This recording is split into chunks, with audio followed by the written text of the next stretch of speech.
Breaking news చూస్తున్నాం. రాష్ట్ర మంత్రివర్గం పలు అంశాలపై నేడు కీలక నిర్ణయాలు తీసుకోనుంది. సాయంత్రం 4 గంటలకు ముఖ్యమంత్రి రేవంత్ రెడ్డి అధ్యక్షతన సచివాలయంలో కేబినెట్ సమావేశం జరగనుంది. గత నెల 30నే మంత్రిమండలి భేటీ నిర్వహించేందుకు ఏర్పాట్లు చేసినప్పటికీ మాజీ ప్రధాని మన్మోహన్ సింగ్ మరణించినందున వాయిదా పడింది. రైతు భరోసా విధి విధానాలు, అర్హతలు నేడు ఖరారు కానున్నాయి.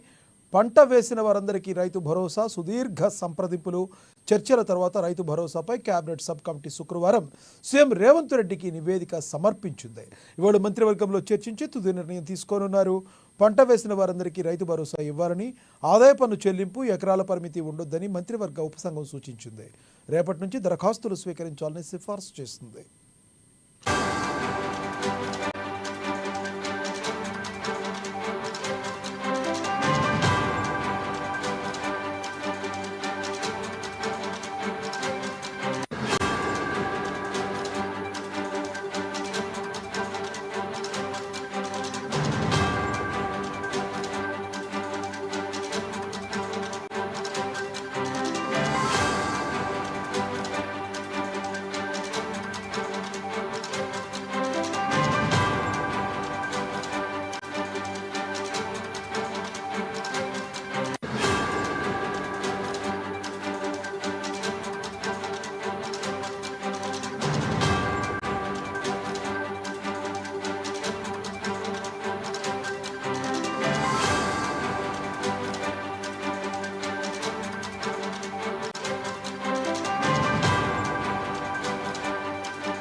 రాష్ట్ర మంత్రివర్గం పలు అంశాలపై నేడు కీలక నిర్ణయాలు తీసుకోనుంది. సాయంత్రం 4 గంటలకు ముఖ్యమంత్రి రేవంత్ రెడ్డి అధ్యక్షతన సచివాలయంలో కేబినెట్ సమావేశం జరగనుంది. ఇక ఇదే విషయానికి సంబంధించి మరింత సమాచారాన్ని మా ప్రతినిధి రాంబాబు మరింత సమాచారం అందిస్తారు.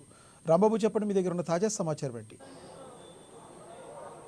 ఎస్ లక్ష్మణ, 4 గంటలకు సచివాలయంలో ముఖ్యమంత్రి రేవంత్ రెడ్డి అధ్యక్షతన కేబినెట్ సమావేశం ప్రారంభం కాబోతోంది. ఈ సమావేశానికి మంత్రులందరూ కూడా హాజరు కాబోతున్నారు. ప్రధానంగా కొన్ని కీలకమైనటువంటి అంశాలపైన చర్చించి కొన్ని నిర్ణయాలు కూడా తీసుకున్నటువంటి అవకాశం ఉంది.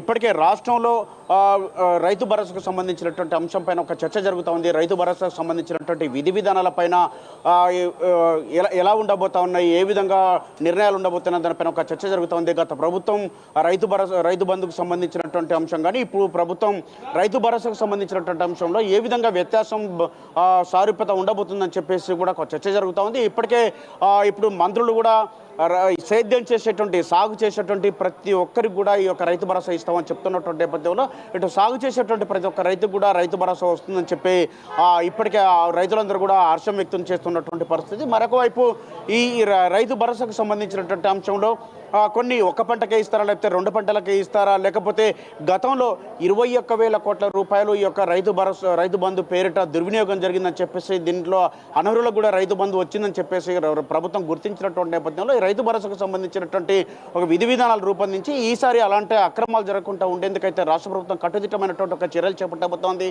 ఈ నేపథ్యంలో ఈ యొక్క రైతు భరోసాను ఇచ్చేందుకైతే రాష్ట్ర ప్రభుత్వం సంక్రాంతి కానుకగా ఇటు రైతులకు రైతు భరోసాను ఇచ్చేందుకైతే ఇప్పటికే దానికి సంబంధించి కేబినెట్లో ఈరోజు విధి విధానాలు ప్రకటించేటువంటి అవకాశం కనబడుతూ ఉంది. మరొక వైపు అత్యంత ప్రాధాన్యమైనటువంటి అంశం డెడికేటెడ్ కమిషన్ ఇప్పటికే వేసినటువంటి నేపథ్యంలో ఇటు బీసీలకు సంబంధించినటువంటి స్థానిక సంస్థల్లో రిజర్వేషన్లకు సంబంధించినటువంటి అంశంలో డెడికేటెడ్ కమిషన్ రాష్ట్ర ప్రభుత్వం వేసింది. బుగసాని వెంకటేశ్వరరావు నేతృత్వంలో ఉన్నటువంటి ఈ యొక్క కమిషన్ ఇప్పటికే తన యొక్క పనిని మొత్తం కూడా పూర్తి చేసి నివేదికను కూడా రెడీ చేసింది.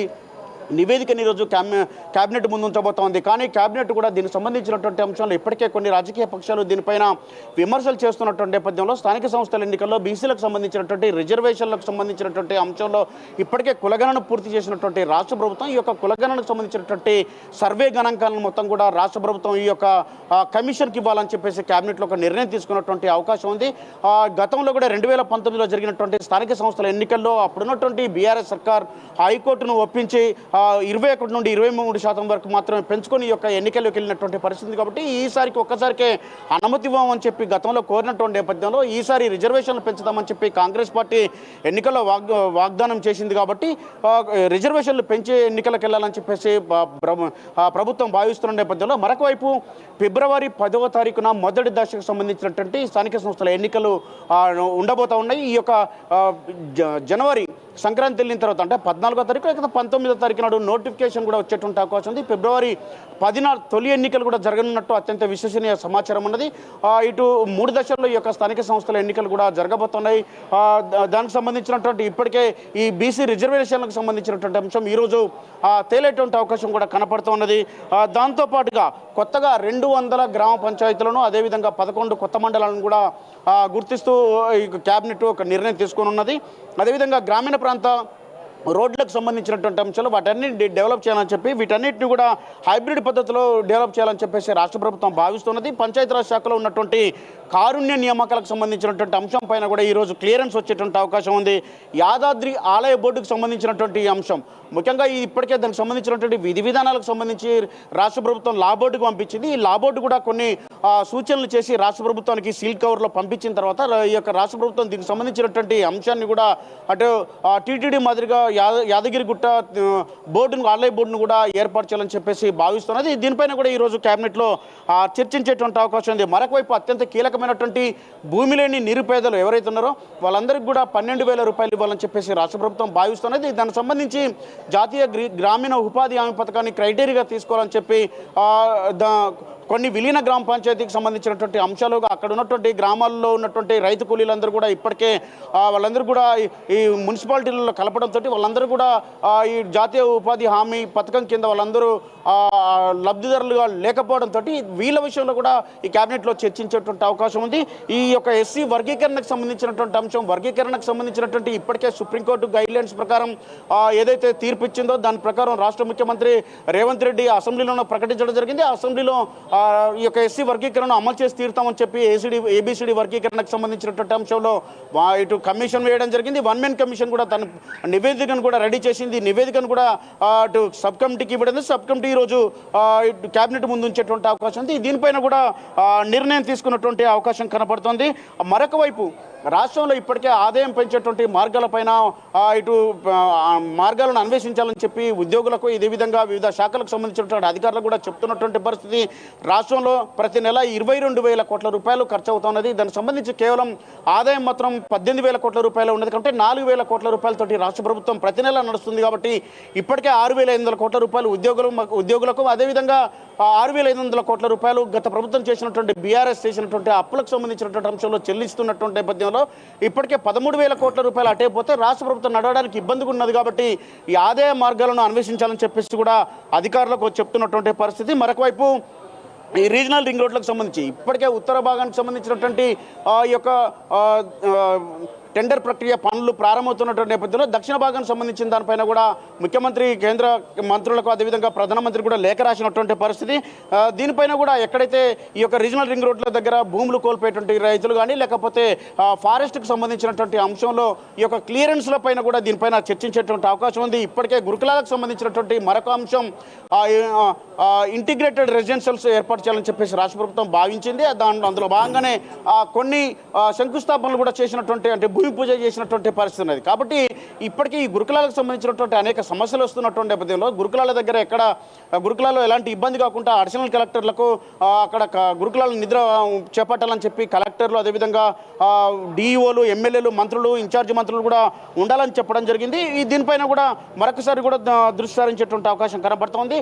ఇందిరమ్మ ఇళ్లకు సంబంధించినటువంటి అంశంలో స్టీలు ఇసుక రాడ్కు సంబంధించినటువంటి దానిపైన కూడా సబ్సిడీతో కూడుకున్నటువంటి వీటి ఇవ్వాలని ఇవ్వాలని చెప్పేసి ఒక చర్చ జరిగేటువంటి అవకాశం కూడా ఈ యొక్క క్యాబినెట్లో తెలుస్తూ ఉన్నది. మరొక వైపు గోదావరి జలాలను హైదరాబాద్కు తీసుకురావాలి, మల్లన్న సాగర్ ద్వారా ఈ యొక్క హైదరాబాద్ ప్రాంతానికి నీటి ఎద్దడిని తీర్చాలని చెప్పేసి రాష్ట్ర ముఖ్యమంత్రి నిన్న అధికారులతో మాట్లాడడం జరిగింది. ఈరోజు క్యాబినెట్లో కూడా దానిపైన చర్చించేటువంటి అవకాశం ఉంది. ఇంకొక అతి ముఖ్యమైనటువంటి అంశం రేషన్ కార్డులకు సంబంధించినటువంటి అంశంలో రేషన్ కార్డులు గతంలో ఉన్నటువంటి దాంట్లో అనేక మంది కూడా అనర్హులకు కూడా రేషన్ కార్డులు వచ్చినాయని చెప్పి ఈ యొక్క రేషన్ కార్డులకు సంబంధించినటువంటి అంశంలో కొత్తగా రేషన్ కార్డులు ఎవరెవరికి కావాలి, దానికి సంబంధించినటువంటి ఎవరు అర్హులు అని చెప్పి ఒక పక్కా ప్రణాళిక ప్రకారమే రేషన్ కార్డు ఇవ్వాలని చెప్పేసి రాష్ట్ర ప్రభుత్వం భావిస్తున్నటువంటి నేపథ్యంలో ఈ రేషన్ కార్డులకు సంబంధించినటువంటి అంశంలో వచ్చే నెల నుంచి సన్నబియ్యం ఇవ్వాలని చెప్పేసి రాష్ట్ర ప్రభుత్వం భావిస్తుంది. కాబట్టి ఈ క్యాబినెట్లో దీనికి సంబంధించినటువంటి అంశం పైన చర్చించేటువంటి అవకాశం కనబడుతూ ఉన్నది. పెండింగ్ ప్రాజెక్టులను కూడా త్వరితగతిన పూర్తి చేయాలని చెప్పి దానికి సంబంధించినటువంటి నిధులు ఇప్పటికే అనేక ఇబ్బందులను ఉన్నా కానీ ఆర్థికపరమైనటువంటి సమస్యలు ఉన్నాయి. ఇక పెండింగ్ ప్రాజెక్టులను కూడా పూర్తి చేయాలని చెప్పేసి రాష్ట్ర ప్రభుత్వం భావిస్తున్న నేపథ్యంలో ఈ అన్ని అంశాలపైన కీలకమైనటువంటి అంశాలపైన చర్చించి ఒక నిర్ణయం తీసుకున్నటువంటి అవకాశం కనబడుతూ ఉంది. Lakshminath, thank you Rambabu.